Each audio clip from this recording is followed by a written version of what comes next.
I would say I think creativity is a bit of a term that's too broad and unhelpful. Hmm. It's a bit like intelligence. Are you intelligent or not? Well, nowadays that can mean so many different things. We used to have a very narrow definition of, are you getting good grades at school and are you at the top of a company or something like that? That's not what intelligence means to me now. And in the same way, I think creativity, you say you don't do creative writing just because you're not dreaming up, intergalactic worlds doesn't mean that you're not being creative in some ways. Hello and welcome to another episode of Stolaroid Stories. This is the podcast where I interview interesting people, writers, educators, creators, creatives, and today my guest is Philip Charter. Philip is an English writing coach. He's been helping multilingual writers since 2018. He's an author himself. He's published a few books. He's a short fiction author. And in this episode, we are talking about writing, of course. We're talking about where Philip finds his ideas for writing. We talked about writing on social media, LinkedIn, publishing every day, not publishing every day. We talked about AI, editing, and we talked about his community of pro multilingual writers, the best community in the world for pro multilingual writers. I hope you will enjoy this conversation. Get ready now. It's story time. Welcome, Philip. Second time on Stolaroid Stories. Thanks for having me. Yeah, pleasure to be back. Yeah, the last time was 1 year ago, and I realized that I kept calling you in the introduction. I kept calling you Philip Carter, so I kept mispronouncing your surname. Well, you're probably sensitive to mispronunciations because of your own surname, right? And I'm sure Probably. many people get your name wrong, so don't worry about it. And it's not that common a name, actually, Charter. I don't know that many other people that call Charter, but Carter is pretty common, so Oh, okay. that's why. That makes me feel better. Okay. So, Philip, you're a writer, accomplished writer. You've published another book recently. Is that correct? That is correct, yeah. Very happy that it's out in the world. Mm-hmm. And yeah, I don't know. It's the strange post publication slump that I'm going through now. I had all the marketing and the excitement and the events and the well wishes, and now my book is out there in the world and online. I Mm-hmm. suppose some people are reading it, Yeah. but yeah, it's a kind of bit of an adrenaline dump almost. I think I don't know if you felt the same. Um, when I published mine, yeah, it's nice to release it. Like it's this verb to release. Like you, poop, it goes, and you release it. But what makes you? Maybe we can talk about something that we didn't talk about last time. What makes you so passionate about writing? So what makes you attracted to writing? 'Cause that's not a common thing. Like not Good everyone. question. Yeah. One thing, it's a challenge. It's difficult. Like Mm. I'm somebody who I think maybe not so much anymore, but I used to get very bored of things I knew how to do. And that's why I liked moving around. I taught English in different countries, and after a year or 18 months, I'd be like, "Oh, I get it now. I know how life functions in a small town in southern Mexico. Let's go somewhere else." And that was a constant challenge. It was to challenge myself to find out how society works in another place and to make things work there. And I've always seen writing as a way to order thoughts and to express yourself in the best way possible. I don't think that's anything new, but yeah, for me, it's a challenge because I think even Nobel Prize winners still find writing an infinite challenge because you can always try a new direction, do something that you haven't done before. And so, especially with books and stories, with fiction writing, I like to challenge myself and say, what's something that I haven't done? So fiction, but where do you get your ideas for your story? Because I could never imagine myself writing fiction. Maybe I've never tried really. But where do you get your ideas? Because you said self-expression, but I see self-expression as a non-fiction thing. So I express myself writing about things that happen to me, opinions. I don't write a story with, about a teenager who goes to school and fights with the teacher. I think maybe that's because if your starting point is your journey, your life, your experience, you're always focused on yourself as the character, and that's definitely one place you can start stories from. You might meet weird and wonderful people that you think their story should be told, and you can make composite characters, or you can change a real life person to fit your story brief better. But it's certainly not the only way that you can dream up an idea of a story.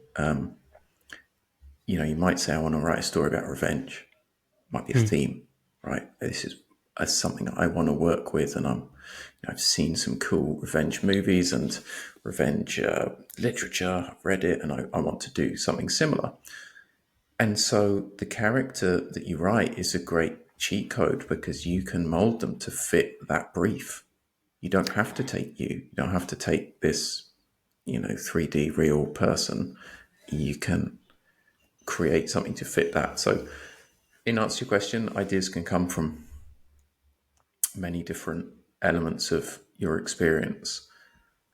I think for me, it kind of comes from that challenge as well. Like I think this current book, I thought I want to write a book of 60 stories Hmm. which take 1 minute each to read and happen in the story world or the story time of 1 minute. So it's very much like working with time. Wouldn't it be cool to have a book that you can read it now, which has got all of these different dimensions about the time? That Wow. didn't Hmm. didn't work out 100%, and it sort of morphed into a slightly different book. But the starting point came from I want to write a book about X or a book in this form. So it was like a kind of challenge. So each chapter is a standalone chapter, like it's one story about. Yeah, so Hmm. I mean, Yeah. it's a bit of a literary form, I would say. Something that's actually existed for a long time, but has only been named recently, and people are starting to focus on it and write these short books called novellas in Flash. So, Flash means a short chapter, right? A very, very short story under 1,000 words, let's say. And a novella is a sort of half length novel, right? It's maybe 20,000, 40,000 words. Hmm. And as I said, there's lots of examples of those through the 20th century, especially that we could talk about. But the novella in Flash, yeah, essentially each mini chapter could be a standalone story, but it also links together with the others. So that's definitely a challenge in terms of writing it, is how you connect things up and why you would present it in that way, as opposed to an easier to consume narrative, which is the typical movies and we watch and novels we read, stories we understand are usually in one particular structure. But I like to make things difficult, so that's why I Difficult for chose to do yourself. it. Yeah, I mean, Hmm. I enjoy being challenged as a reader, so I try to write things which are challenging. But of course, you don't want to make things too challenging. I mean, if people don't understand what you're trying to say, then you haven't done a great job as a writer. So it's a Yeah. bit of Well, the both. title of your book, we haven't mentioned it yet. It is before, during, after, and that's because from this seed of the idea, which was 60 different 1 minute stories, it actually became the before, during, and after of important moments in characters' lives. So each character actually has three sort of mini stories in the book. I see. Okay. And have you ever, did you suffer, did you ever suffer from writer's block while writing this book? Not so much while working on the book. I don't know if I could call it writer's block, but I do a lot of non-writing. I mean, I'm a short fiction writer, and the periods between me writing stories or books or projects can vary. I'm currently in the middle of a novel that has been on the shelf for 2 years, so there's plenty of procrastination and non-writing that happens. And actually, I love non-fiction writing because I find zero block, zero reason not to write. You say, write a newsletter about this. I can do it in, Yeah? well, I can do it without feeling the typical blocks that you get from creative writing, I think. Okay. Okay. So why do you think that is? Because creative writing is more difficult, so you have higher expectations, or Yeah, I think it's to do with expectations. I wouldn't say that, fiction writing is harder than non-fiction or that one is better than the other. With non-fiction, the goal is clear, and with creative writing, there is no finished article, which is, what Hmm. you've got to work towards. Hmm. And yet also it's that I think you get a lot more self-doubt because non-fiction can often be more functional. You know what result you want to get from that article, from that piece of content, from that video, whatever you're writing. And fiction, you just doubt yourself, like this isn't going to be, earth-shatteringly beautiful story. So why bother? I think that's the self-doubt that stops many people, including myself, writing. Yeah, I'm thinking about um so creative writing is definitely more difficult, I would imagine. And I was thinking about something I can't remember. You said writing. Oh yeah, it's never finished. It's like a painting. Like, how do you know when a painting is done? You never know. Like, you decide when it's done, right? You can go on forever painting the same picture, but I guess it's the same with a novel. Like, how do you know when the story? Well, I guess you know when the story is when the story ends. It's when the main character dies. I'd say if you're talking about sort of digital painting or digital art, which is a lot more flexible and you can present things in infinite ways, and if you want to expand your canvas, well, you can do. That's a bit what it's like with stories not being finished. You can always tinker with them, and I think another hard aspect of short fiction, especially, is you have to choose. Imagine the sort of Bayer tapestry or like a big epic story drawn as an image. The short story is this, it's this little viewfinder that you're like, which part of it am I going to present as important? So the choice there is pretty infinite, and you Mm. can always change that or adapt it. Yeah, I Hmm. think I don't know. We could even go into other metaphors of three dimensions rather than two, because I think stories can often, especially with all the different media that we have now, it's not Mm. just chronology. that makes us decide like how to present a story. It's And many how other did you things. learn how to write stories? Through a mixture of things, really. I like your approach to language learning, that there's no one method, because I often get asked about that. So it's like, how did you learn Spanish, or like what's the right way to Mm, improve my English? It's like, mm, well, many things are helpful. Do true. whatever combination works for you. For me, I think I originally took a course at a sort of adult ed centre in London just before I left. So that would have been about 15 years ago now.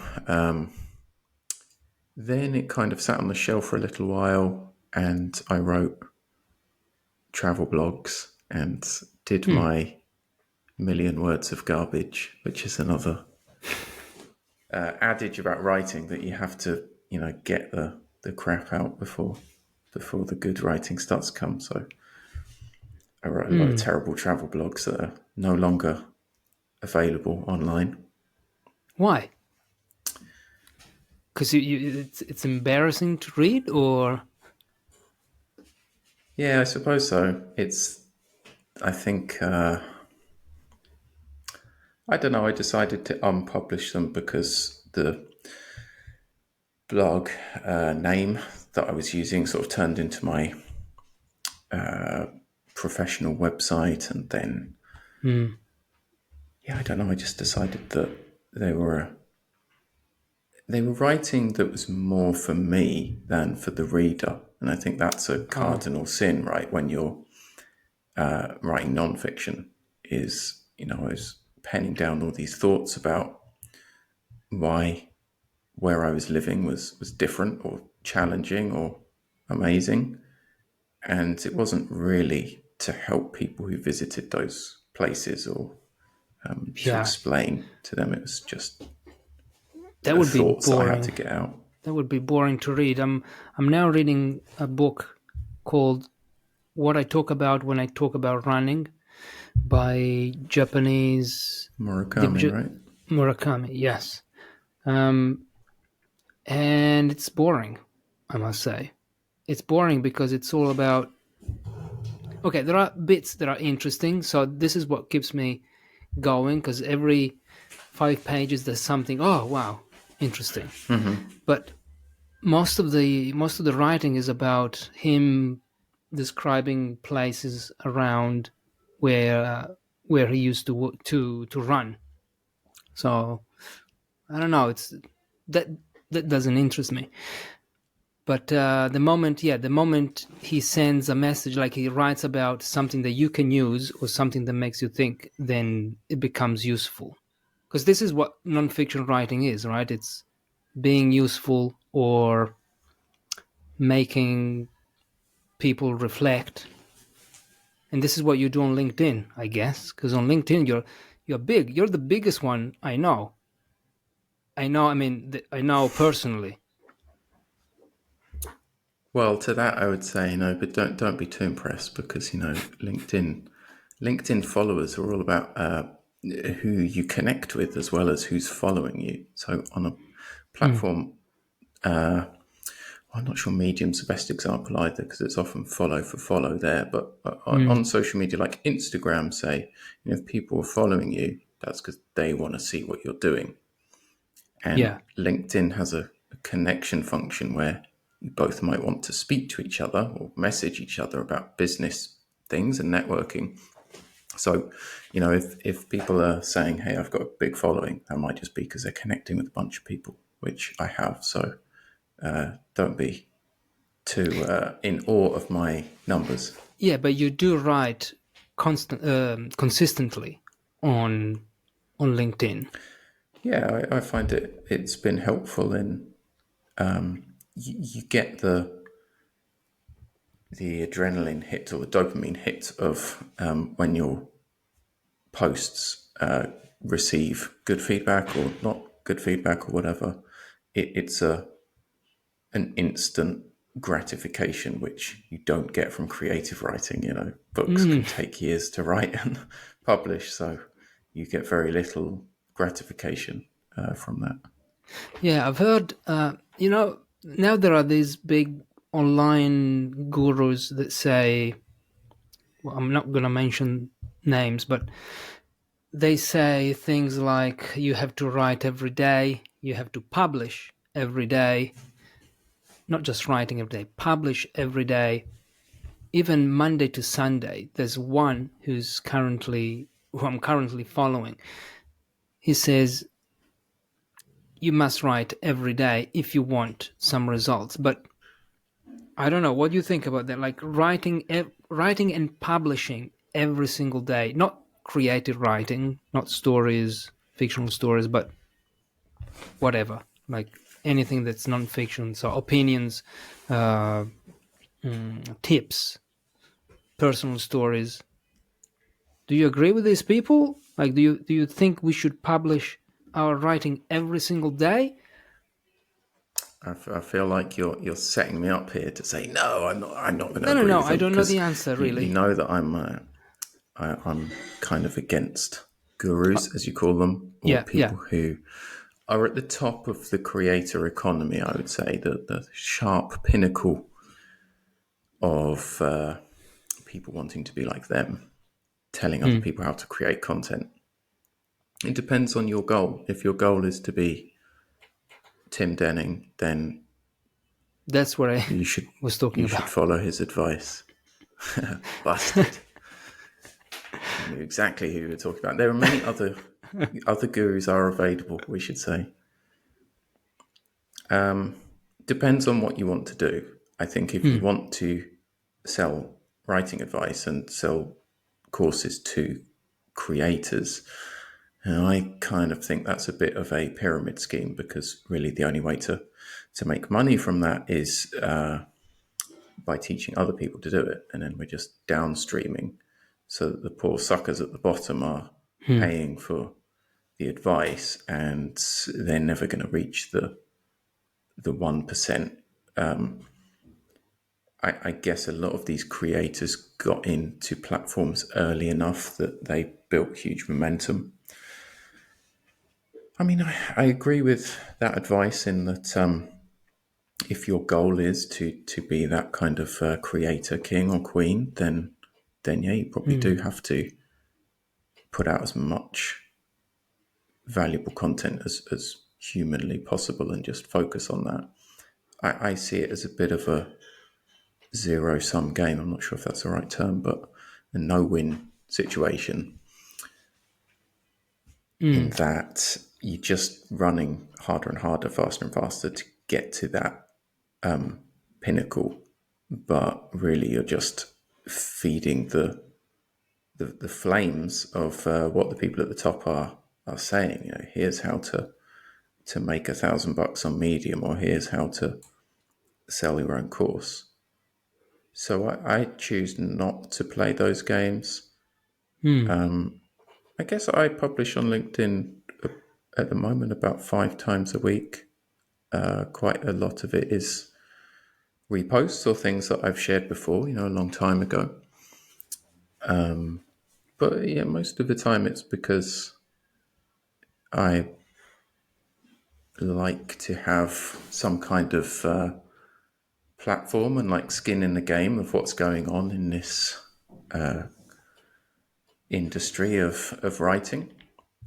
And also because, my goals in business of having clients and building a community, I think it certainly helps me to do that. But yeah, in answer to your question, I'm a bit when gurus tell you to copy them, Hmm. I think no, that's not for me. I'm not going to copy anyone. I might be doing it wrong. I might be going a lot slower than I could be, or yeah, making less money than I could be. But I don't Yeah. care. I think it goes back to there's no one right way. And some of these people say, no, doesn't matter what you prefer, it doesn't matter what you like to do, What matters is what works. And so they say, okay, no, you must do this if you want to be successful, because I did this. And so if you do this too, then you'll be successful. But no, I don't believe that. So I follow these people, and I think we need to be autonomous in our thinking. So you can play this game maybe for a week and see if it works. If you like it, you can play. You can stop playing this game. You can play the game those people are talking about, and then so it's all about picking and choosing what you prefer to do, really. I'd say it fits into the whatever method works, and taking a Yeah. variety of these saying Tim Denning's advice is worthless is wrong. It's not worthless. He's got lots of useful things to say and things that we can learn from, especially for free, which is great. So take that advice and the advice of others and apply it to your own situation. It's funny you mention it though, because I wrote a post just this morning that will be coming out next week or at some point to say exactly that. Like, don't copy people's success, because you won't get it. That's them and that's their method. The only method that works for you is the one that works for you, So Yeah. that's why I rail against a lot of people who say, just do this and you'll get to where I am. Yeah. Well, there are principles though. Like you cannot be a successful writer if you don't write, or if you don't publish your writing. I mean, that's a okay. Maybe it's not the because I posted about this, and I had a couple of people saying, no, that's not true, because actually some writers became famous after they died. Okay, but this is not really what I'm talking about. I'm talking about Yeah. you want to become a successful online writer, creative writer, non-fiction writer, tech writer. You have to publish, you have to write, you have to sit down and write. Otherwise, and that's a principle. It's not. It's not you must do this. I mean, if you don't do this, well, good luck. I don't think you will be successful. So, I mean, I mean, maybe I would give that as advice for creative writers as well, because it's certainly what what has helped me, as I said a little while ago, what's helped me stay consistent and write every day is writing functional things. So I write courses and newsletters and posts and articles and things which don't necessarily, if they're for my own means, they don't necessarily earn me a lot of money or any money, but they're things which I can put out and focus on. And yeah, I'm writing something every day, but I'm not always working on my stories. I don't know, every maybe I day. hold on to the fact that I like creative writing to be difficult. If it was easy, I wouldn't do it. So maybe that's why I do it. But yeah, functional writing is. But do you think creativity is something that we have, but we block it with other things? So, wait, I'll reformulate. Because in the book that I'm reading now, again, what I talk about when I talk about Running by Murakami, he says there are some writers who can write, they can write novels like this. Like they sit down and they write something and it's the best thing they've ever written. There are other writers, he says, like including me, who cannot do that. Like I need to dig very hard to find the source of creativity. And this is one let's say one way to look at creativity. The other way is, well, no, you are creative. If you're a human being, you have this source of creativity always. It's always there. But because you feel that you have to be original, or you feel that you have to impress, or you have this goal in mind, like, I have to write a very good story, or I have to build an audience, or I have to make money with my writing, then that's the moment when your creativity starts suffering. And I tend to agree with this view of creativity. But what about you? Because you do more creative writing than me, for sure. And I wanted to know what you think I about mean, this. generally, I agree. I think it drives me mad when people say, "Oh, I'm not creative." It's like everyone is. Everyone, you ask any kid to tell you a story, and they're great at it. They're much better than adults because it's not been drummed out of them Hmm. as yet. So yeah, I generally agree with that. I would say I think creativity is a bit of a term that's too broad and unhelpful. Hmm. It's a bit like intelligence.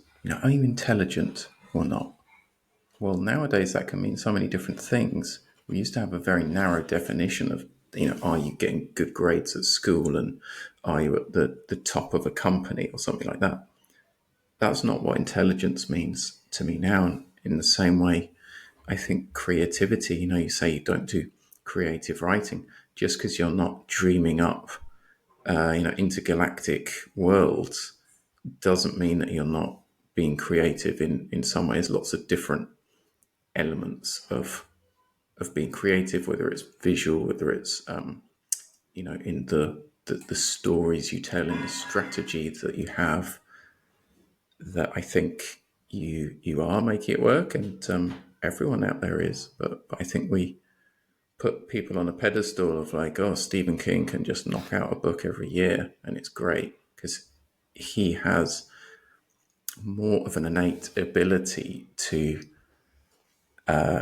syndicate stories than some other people. But he might be worse at other types of creativity. So Hmm. yeah, maybe we're thinking about it on too big a level if we say, I am or I'm not creative. And I don't necessarily have the answers for how to break it down, but I think it's worth going into it.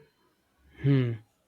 Yeah, I was writing. I'm asking this question because I was writing about this yesterday, and I mean, to me, creativity is very simple. It's just the act of making something that wasn't there before. So you create something. Making a sandwich is an act of creativity. Solving a problem, finding a solution to a problem, that's an act of creativity because it wasn't there before.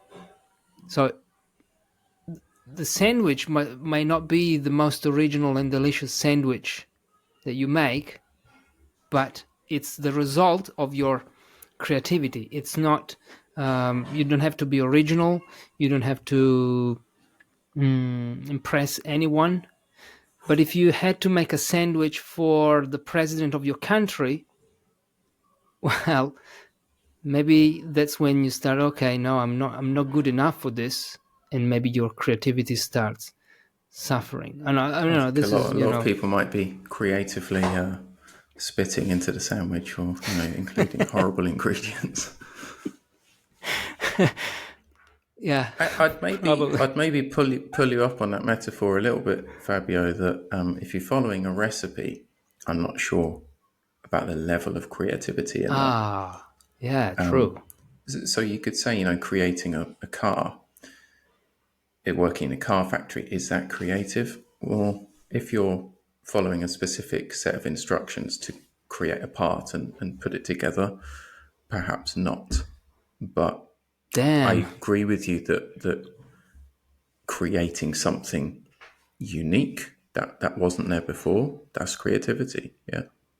And Okay, it doesn't so even have to be something tangible. It could be a game or a set of rules, or something which yeah, is not I need physical. I need to go back and edit that thing that I wrote now. Well, this is also the benefits of writing. Um, you get to write stuff, because you think they're true, but then you have to revisit them.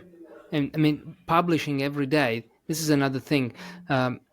If you publish a blog post every day, it's a way to, I don't know, it makes you more alert to what's happening to you and to your own thinking even. Like you have an idea, say, okay, let's explore it a little bit more, so I can. The fact that you know that there is an audience there, not waiting, but you think they're waiting, it makes you think more and reflect more. So maybe this is one of the benefits of, write every day, publish every day. For sure. I think you can do things like building in the open, saying this is what I'm trying to do, or this is how I've changed my opinion. And it's digital writing is flexible. I mean, you can edit things if you've got a mistake, and you can unpublish them if they're awful. But really, you want to keep that archive of your change and your the different things that you've created. Yeah, and I think that is a benefit of it, and something I'm coming round to is just if you are 100% open and honest about what you're doing, it generally works because you build trust, and if it's not working, people tell you. They're like, "Why are you trying to do this? It doesn't make sense." Mm-hmm. Or you'll get crickets, in which case you might get the message as well. Mm-hmm. Yeah. And what about the people that you work with, like the people that you help? Because, okay, maybe here we can go into that little debate that we had about non-native, the use of non-native English writer. Or you prefer multilingual, I prefer non-native English writer. So what should we call um, our people? Well, you're welcome to use the term. I don't think it's a terrible term or anything.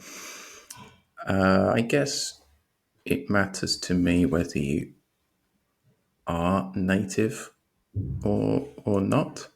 So, Mhm. as a native speaker myself, and as a sort of ex-language teacher and a coach, I'm quite sensitive to terminology. Mm. But if it's the way that you identify, that's absolutely fine. I don't see a problem with using either term. I personally seek to empower writers, and I think they often face a struggle with confidence when it's American writer versus a writer from Croatia or from Mm. Italy or from Botswana or wherever, or they're not native. So that's why I prefer multilingual, but that as well is not the Okay. shortest, snappiest word. So until somebody invents the perfect Okay, term, let's then call them the writers. debate will rage. Yeah, let's call them writers. So the writers you work with, um, you work with many freelance writers whose English is not their first language. And one thing that I've always wondered is, so you help them with the language, I guess, with the English.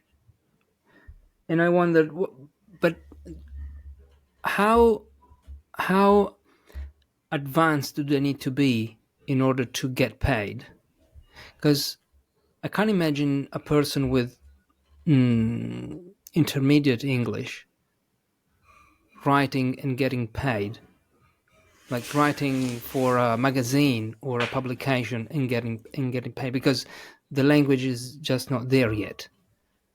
So, Yeah, in short, advanced is the short answer. mm, Uh, you know, do levels matter? Not really, but you need to have a pretty decent level of language accuracy and proficiency to be able to get paid as a writer. I mean, I work with professional writers, so that might be freelance. It might be somebody who works as a content writer, a copywriter for a company. It might be someone who's have you like translators in my community, and they sell their own services, so they're freelancers, but they're writing their own content. But what was the question? Sorry, what do I help them with? No, this was just something that I was wondering, like who they need to have. They need to be, if they're already advanced, right? They already have Yeah, the English, so you help them with other aspects, not yeah. I would just say the grammar.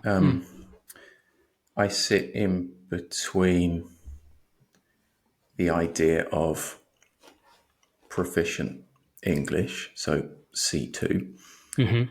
editing advice, so generally making sure people's texts are delivering what they should. So a lot of the advice I give will be on the structure, or whether they're being persuasive enough, or things like that. And I also give advice on the business of writing, which is I talk about things that I do have experience of and are my ideas. For example, from my experience, building a sort of brand and writing on LinkedIn, Mm-hmm. but I don't sell services like you come on board with me and I'll get you 10 clients, or I'll get you paid 100K a year, because I don't offer the copy my method of success. I offer like a sort of trusted guide to, hopefully, to the industry, and also just quality writing in English. So I guess going back to the multilingual writer, non-native thing, Mm-hmm. I try to give advice about how writing in English is different to people's first language. So even when you get writers who have got like a C2 qualification and they've got a job, and they're working in English content, they can gain a new level of expertise that can get them one step further in their career. That's the idea. So advice about the industry, advice about high level English to make it accurate and the right style to sell, and advice about writing and editing. And what's the best way? Okay, no, wrong question. What's one way to edit your work that you find very effective? Me personally, or what advice would I give to? Yeah, both. So you personally, so how do you edit your writing? Like, what do you look for when you're editing? I mean, it's the same advice, really. Over time, you internalize it and you get quicker at doing things. But my advice would be to build a checklist, to build a list of what your writing should include and what it shouldn't include. So, say those could be errors that you make, or questions that you ask yourself, to ensure that everything is as concise as it can be, that everything is included. I mean, there's a vast range of things you could put in there, but the important thing is you build your own version of that, and use it as a process through from the big picture. Are you actually delivering a brief, to the tiny picture of like, hey, are there any of those rogue commas in there? That's it. Build your editing checklist. It may not be quite as easy as that, because, of course, it's very helpful if you get feedback from somebody who is not you. Hmm. If you can do that, great. There's ways to Hmm. do it which are paid, ways to do it which are free. But in terms of self-editing, yeah, having a checklist. And then I would say over time, that gets internalized and you can do it quicker. What if the thing that gives you feedback is AI? AI can give you feedback on certain things, like the spelling and the accuracy of your grammar. It can't give you very good feedback on style, voice, and the actual value of the content, which is what makes your work Mm. worthwhile or not. I think, I know this sounds like a broken record, AI is a useful tool, but if you're using it as a major part of your creation process, what value are you bringing to the table? The same Yeah. as a GPT subscription. So, if I guess talking about how I help writers, it's getting them into the upper echelons of producing valuable writing, and AI can be a part of that. But if you rely on it to give you feedback on everything, Mm. you're not creating enough value. Yeah. Yeah. Because it's already something that was there before. So you're not even creating. Like it's just You're not even making a sandwich you're if not you're even if making you're a using sandwich. HTTPT. Yeah. So we are heading towards the end. Your community you've built, without exaggeration, the best community for multilingual writers in the world. Would you agree? Well, you That wrote this, so you that's must right. be. I mean, it's a claim that is maybe a little bit of a cheat because I don't think there is another. It is the world's first, only, and best. For that reason, community for multilingual pro writers. Hmm. That's the Hmm. aim. Yeah, And I what's launched it happened? last year. What's happening in that community? There's a lot happening in the community. It's something I launched as a way to help more writers at once, to give a sort of one to many solution. We have meetings where people can ask me questions. We have workshops. I just did one today on writing hooks. There's a bunch of courses and materials, and we have a forum where we all chat and share ideas, solve problems, post about our writing and our goals. Yeah, I launched it last year, and it was in a sort of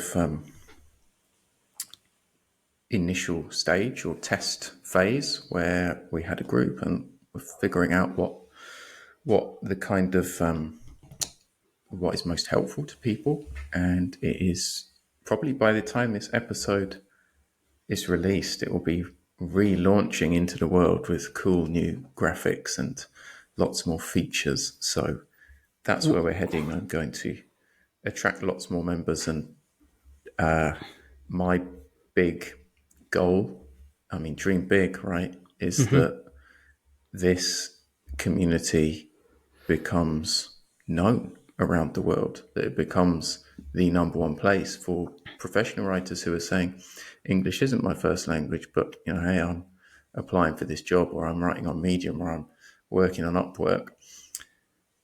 And this is going to be the number one place where I can network with like-minded people, learn something, get some support. Because from my own experience, creative writing and also writing nonfiction, a community is essential, whatever form that comes in. However Hmm. you build it or join it is the one thing that will help you most. Is the best way. No. It's the one thing that will help you most. It's the one thing that will help you most. You're not going to trap me into saying it's the only way, it's the best way. Follow me, do this. It's the best way to make 10K a month. I was just telling various clients today. I was like, don't use the word best. Don't hook with best. Don't put best in titles because it's very subjective and it's difficult to What prove. What do you But think? it's certainly helpful. What do you think? Your The people in your community need most help with? What do you feel? So what do they need? Okay, you understood the question. Sorry, don't make me asking again.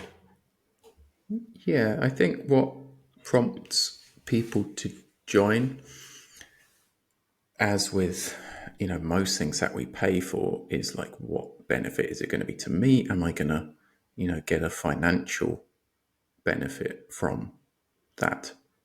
So Mm. while I don't like to use monetary hooks and dollar signs to get people to listen to what I have to say, essentially I think writers want to